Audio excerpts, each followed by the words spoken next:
चलिए जानते हैं देश और दुनिया की छोटी बड़ी खबरों को फटाफट अंदाज में। पर अभी तक आपने इस वीडियो को लाइक नहीं किया है तो लाइक कर लीजिए, चैनल पे नए हैं तो चैनल को सब्सक्राइब कर लीजिए, साथ में बेल आइकन पे प्रेस कर लीजिए और वीडियो को ज्यादा से ज्यादा शेयर कीजिए। तो चलिए बढ़ते हैं खबरों की ओर। त्रिपुरा में भारतीय जनता पार्टी को बड़ा झटका लगा। दरअसल सोमवार को त्रिपुरा से भाजपा विधायक सुदीप राय बर्मन ने विधानसभा से इस्तीफा दे दिया। इसके साथ ही उनके करीबी सहयोगी आशीष कुमार साहा ने भी इस्तीफा दे दिया। दोनों ने भाजपा की प्राथमिकता सदस्यता को भी छोड़ दी। सूत्रों की माने तो वो दोनों दिल्ली के लिए रवाना हो गए। वह दिल्ली में कांग्रेस में शामिल हो सकते हैं। सुदीप राय बर्मन पिछले कई दिनों से पार्टी व सरकार की आलोचना कर रही।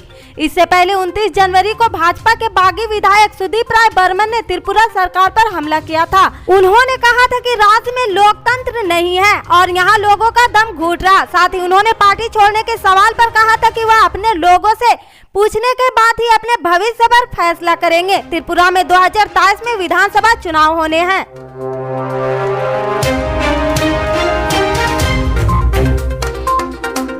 संसद के बजट सत्र का आज का दिन बेहद खास है। संसद में प्रधानमंत्री नरेंद्र मोदी जहां राष्ट्रपति रामनाथ कोविंद के अभिभाषण के धन्यवाद प्रस्ताव पर जवाब देंगे, वहीं अमित शाह और अवैसी पर हुए हमलों को लेकर भी बोलेंगे। वहीं इससे पहले संसद की कार्रवाई शुरू होते ही दोनों सदनों के सदस्यों द्वारा भारत रत्न और स्वर कोकिला लता मंगेशकर को श्रद्धांजलि अर्पित की गयी।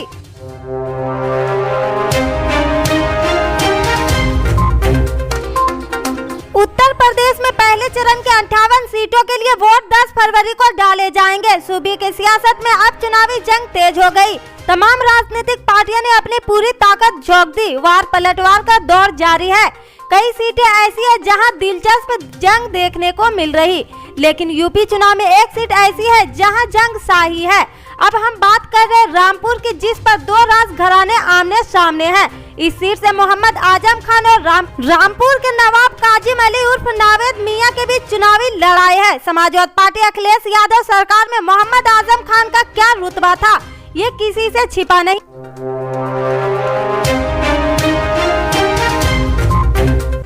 चुनावी मैदान में उतरने के लिए दी गई याचिका पर हिंदू महासभा के अध्यक्ष स्वामी चक्रपाणी को दिल्ली हाई कोर्ट के बाद अब सुप्रीम कोर्ट से भी झटका लगा। सुप्रीम कोर्ट ने दिल्ली उच्च न्यायालय के आदेश में हस्तक्षेप करने से इनकार कर दिया। दरअसल इस याचिका में चक्रपाणी ने कोर्ट से कहा था कि वे चुनाव आयोग को निर्देश दे कि अखिल भारत हिंदू महासभा के पदाधिकारियों को भी कई प्रदेशों में होने वाले आगामी विधानसभा चुनाव लड़ने की अनुमति दे।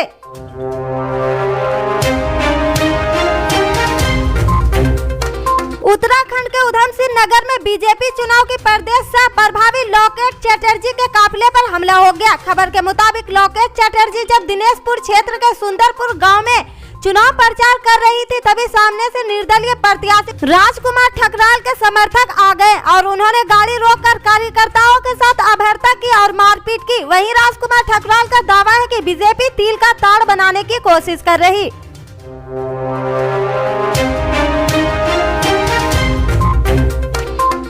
जेल में उम्र कैद की सजा काट रहे रेप के दोषी डेरा सच्चा सौदा के प्रमुख गुरमीत राम रहीम को 21 दिन का फार्मूला मिला है। फार्मूला एक निश्चित अवधि के लिए मिली अस्थायी छुट्टी को कहते हैं, जो कानून के मामले में आमतौर पर जेल में लंबी कैद काट रहे कैदियों को दी जाती है। 2017 के बाद से जेल में बंद डेरा प्रमुख को पहली बार जेल से छुट्टी मिली। जानकारी है कि वो सोमवार शाम तक जेल से बाहर आ जाएंगे।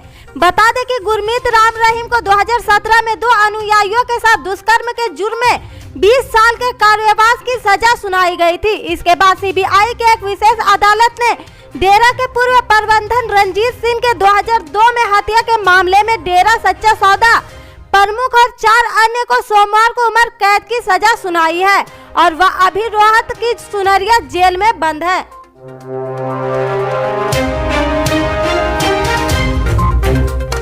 कर्नाटक में हिजाब बनाम भगवा स्कार्फ विवाद के बीच 2 कॉलेज ने किसी भी सांप्रदायिक परेशानी से बचने के लिए आज छुट्टी घोषित कर दी, जबकि एक कॉलेज ने हिजाब पहनी हुई छात्रा के अलग कक्षा में बैठने की अनुमति दी।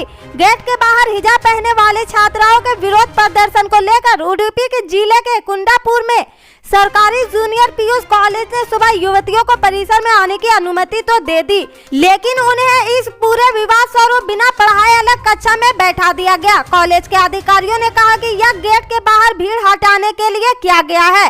प्रिंसिपल रामकृष्ण जीजे ने जोर देकर कहा कि छात्र हिजाब हटाने के बाद ही कक्षाओं में भाग ले सकते हैं, लेकिन महिलाएं इस बात पर अड़ी रही कि वे क्लास में अपना हिजाब नहीं उतारेगी।